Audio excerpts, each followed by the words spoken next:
Hello friends, నేను ఈరోజు సాంఖ్య యోగం గురించి చెప్పబోతున్నాను. భగవద్గీతలో 2వ అధ్యాయము, మహాభారతం ఇతిహాసంలోని భీష్మ పర్వము 25వ అధ్యాయము మొదలు 42వ అధ్యాయములు వరకు 18 అధ్యాయములు భగవద్గీతగా ప్రసిద్ధము కానీ గీత ఒక ప్రత్యేకత గ్రంథముగా భావించబడుతుంది. కురుక్షేత్ర సంగ్రామం ఆరంభంలో సాక్షాత్తు కృష్ణ భగవానుడు అర్జునుడికి బోధించిన జ్ఞానము కనుక ఇది హిందువుల పరమ పవిత్ర గ్రంథంలో ఒకటి. సిద్ధాంతం గ్రంథమైన భగవద్గీత యందు వేదాంతం, యోగ విశేషాలు ఉన్నాయని విశ్వాసము గల వారి నమ్మకం. భగవద్గీతను తరచుగా గీత అని క్లుప్తంగా నామంతో పిలుస్తారు. దీనిని గీతోపనిషత్తు అని కూడా అంటారు. భగవద్గీతలో భగవంతుని తత్వము, ఆత్మతత్వము, జీవన గమ్యము, గమ్య సాధన విధాలు బోధించబడుతున్నాయి. మొదటి అధ్యాయమైన అర్జున విషాద యోగంలో కురుక్షేత్రం మోహరించిన సేనను వర్ణన.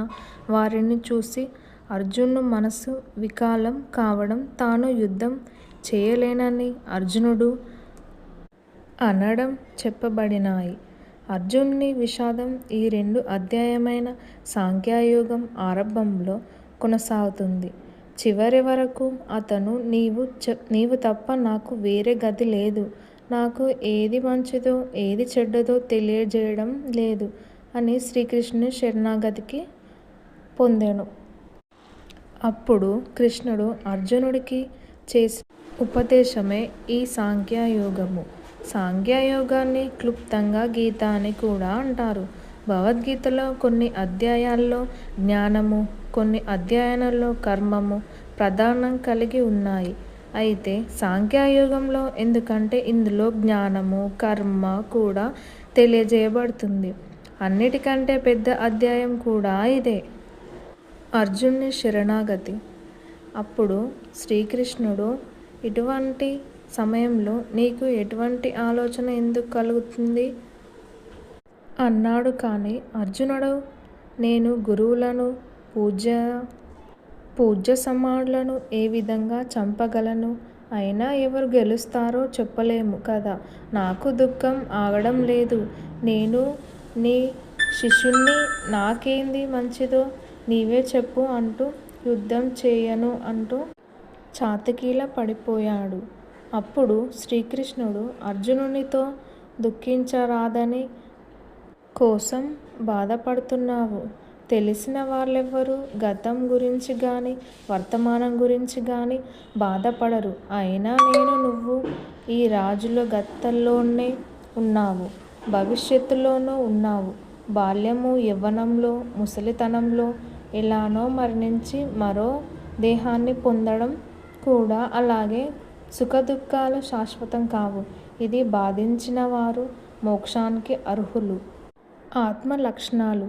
దేహం అనునిత్యం కానీ ఆత్మ సత్యం అనునది ఋషులచే తెలుసుకోబడ్డ సత్యం. ఆత్మ సర్వవ్యాపకం. దేహాలు నశించిన ఆత్మ నశించదు. ఆత్మ చంపబడుతుందని కానీ చంపబడుతుందని కానీ భావించేవారు జ్ఞానులు. ఇది సనాతన ధర్మము అనగా ఎప్పుడూ ఉండేది.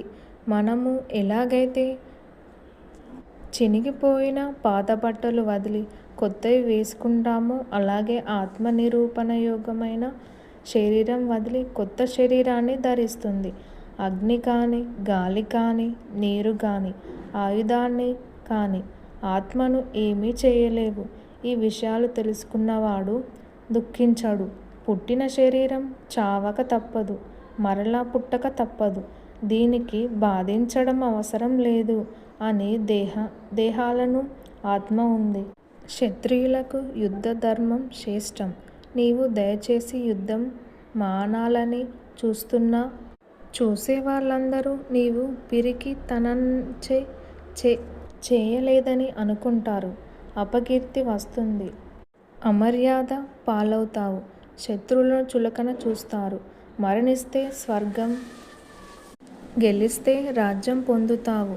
సుఖదుఖాలను, జయాపజయాలను లెక్కించకుండా యుద్ధం చేస్తే నీకు పాపం అంటదు. కాబట్టి దృఢనిశ్చయుడై యుద్ధం చేయి అర్జున.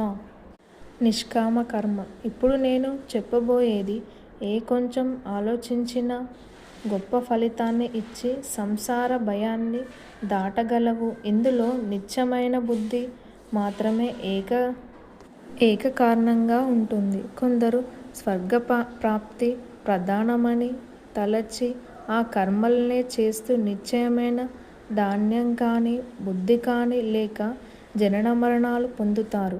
ప్రకృతి యొక్క 3 గుణాలు అతీతుడవై సుఖదుఖాలను విడిచి ఆత్మజ్ఞానివి కావాలి. బావిలో ఎంత ప్రయోజనముందో ఆ ప్రయోజనమే మహానదులలో కూడా ఎలా ఉంటుందో అలాగే వేదకర్మల వలన పొందే శాంతి, జ్ఞానం వలన కూడా శాంతి ఉంటుంది. పని చేయి కానీ ఫలితం పైన ఆసక్తి పెంచుకోకు. అలా అని పని చేయకుండా ఆపకు. జయాపజయాల పట్ల సమబుద్ధి కలిగి ఉండు. ఈ బుద్ధి కలిగిన వారు పాపపుణ్యాలు నశింప చేసుకొని మోక్షం పొందుతారు. నీ మనసు స్థిరం కావాలి. స్థితప్రజ్ఞుడి లక్షణాలు. అప్పుడు అర్జునుడు స్థితప్రజ్ఞుడి లక్షణాలు నడవడిక గురించి అడుగడుగునా శ్రీకృష్ణుడు అన్ని కోరికలను వదిలి దుఃఖానికి కలత పొందక సుఖానికి పరవశించక అనురాగము, కోపము, భయములను వదిలివేసి తన ఆత్మయందే సంతోషపడువాడు స్థితప్రజ్ఞుడు అనబడుతాయి. అయినా ఇంద్రియ నిగ్రహం వలనే స్థిరబుద్ధి కలుగుతుంది. విషయాల గురించి అతిగా ఆలోచించే వాడికి వాటిపై ఆసక్తి, అది నెరవేరకపోవడం వలన కోపం, ఆ కోపం వలన అవివేకం, అవివేకం వలన యుక్త జ్ఞానం బుద్ధి నశించి ఆరోగతి పాలవుతారు. విషయాలను అనుభవిస్తున్న ఇంద్రియ నిగ్రహం కలిగి ఉండటం, కోపతాపాలు లేకుండా ఉండే నిశ్చయంగా ఉండవచ్చు. నిశ్చలత్వం లేని వాడికి శాంతి, అది లేని వాడికి సుఖం ఎలా కలుగుతాయి? ఇంద్రియాలను పొందుతున్నట్లుగా మనసును పొందితే బుద్ధి నాశనము అవుతుంది.